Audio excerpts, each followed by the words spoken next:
Hey, I'm Preston from Titan Fuel Tanks, and today we're working on a 21 Ram 3500.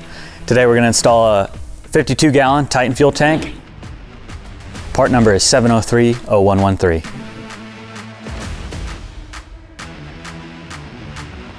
Now that you have your Titan Fuel Tank unboxed, you want to make sure you have the right parts. In the warranty packet, you'll have an O-ring, a lock ring, and a spare 90-degree elbow. Also, install instructions. There will be an additional box. Inside that box will be 2 straps, and these 2 straps will replace your OEM straps.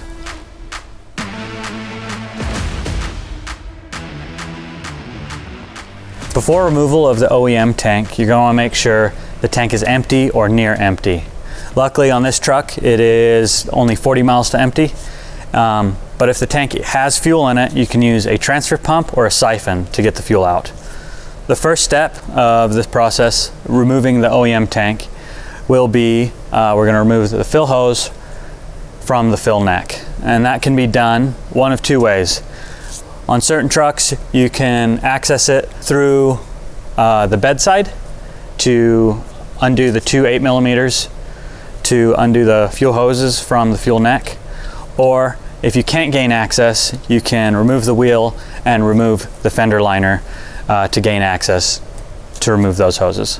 When removing the vent line and the fill neck hoses, you're going to want to loosen the hose clamps on both, and then what you can do is you can wiggle the vent line back and forth with your hand and then push it off toward the interior of the truck.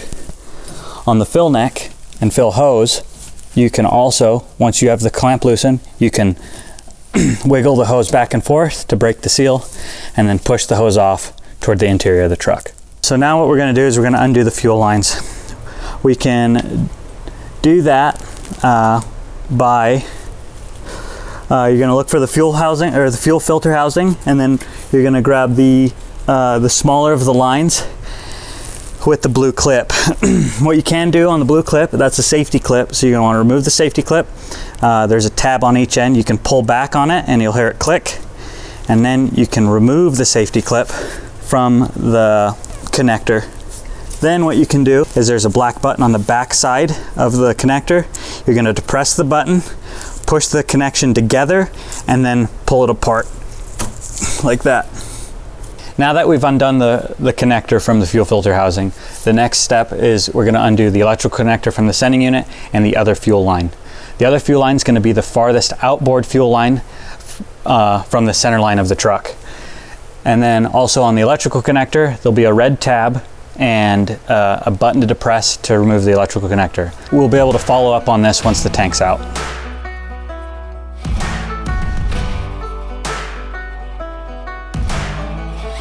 Now that we have the fuel lines undone and the filler necks undone, the tank's ready to drop. In order to do so, what we're going to use is a 16mm on an impact.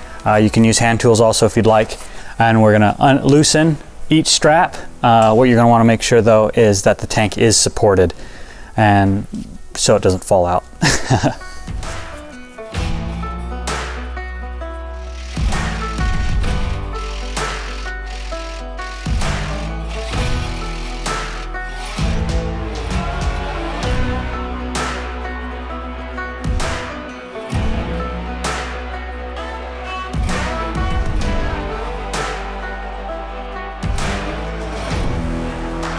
After the straps are removed, there'll be a couple more steps we need to do to make sure the tank comes down smoothly.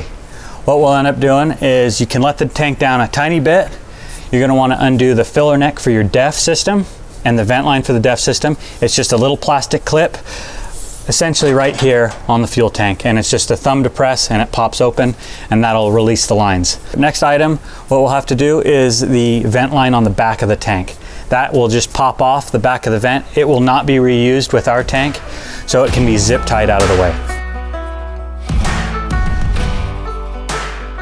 Now that the tank is down, we're going to want to do a couple things. This green clip here, we're going to want to remove from the tank with a little pocket screwdriver. Just be very gentle that you don't break it. Once it's removed, you're going to want to place it back into the fuel line that it came out of, and it will just pop right in just like that. If you can see that, So I'll also go over how it's undone when you're up above the tank. What you'll do is you'll depress both green tabs inward and then pull the tank off, pull the line off the sending unit here. On the electrical connector, this red locking tab will have to be in the open position, the position it is in currently. You can use a pocket screwdriver to do so. You pull it out just like it is, and then you can depress this tab here and then pull the connector off the sending unit.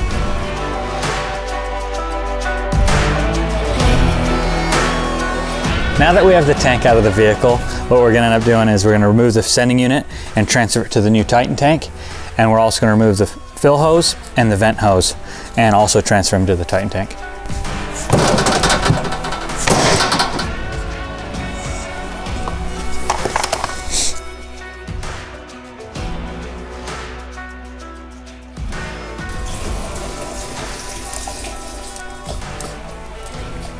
Once you've removed the factory sending unit, you can go ahead and remove the factory lock ring. We will not be using this. We will be using the lock ring provided in the warranty packet and our O-ring. We want to make sure that the factory sending unit is clean. We can use a rag and a little bit of brake clean to clean that up, make sure there's no dirt and debris falling into the new tank. Now that we have the factory OEM sending unit out of the old tank, we need to check the new tank for debris.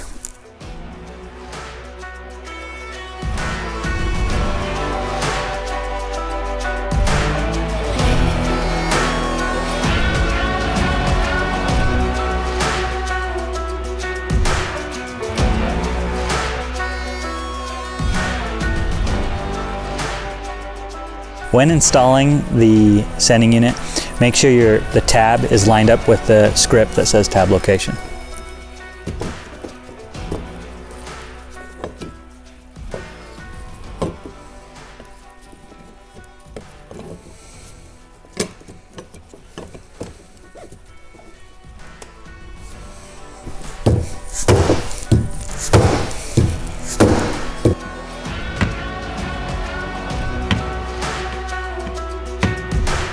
When removing the fill hose, we want to make sure that this white line stays at the 12 o'clock position when transferred to the new tank.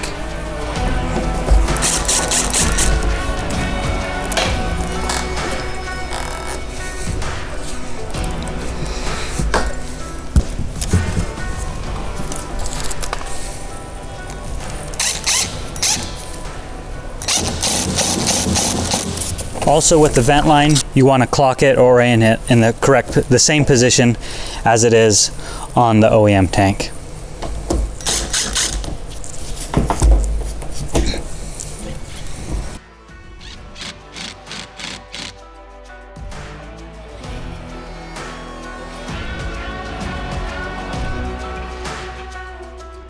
Now that the tank's ready to be installed into the truck, we're going to want to double check a couple things before we raise the tank. Make sure your green clip is on the fuel line. You're going to want to make sure your red clip is where it needs to be on the electrical connector. When raising the tank, going to make sure your fill hose and your vent line are clear of the frame as the tank goes up.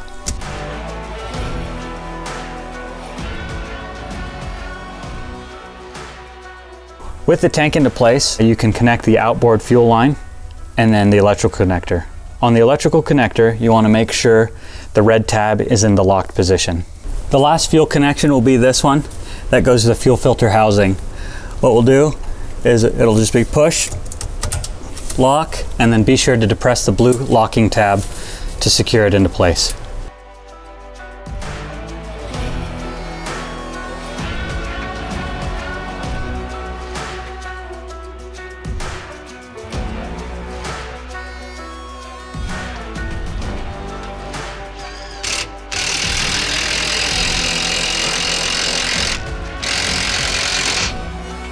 Now that you have the straps in and the tank tightened, as you can see, the tank fits very well in the front and is level throughout the entire chassis and fits like a glove. Now that you have the fill hose and the vent line routed over the frame, what we're going to want to do is reconnect it to the fill neck.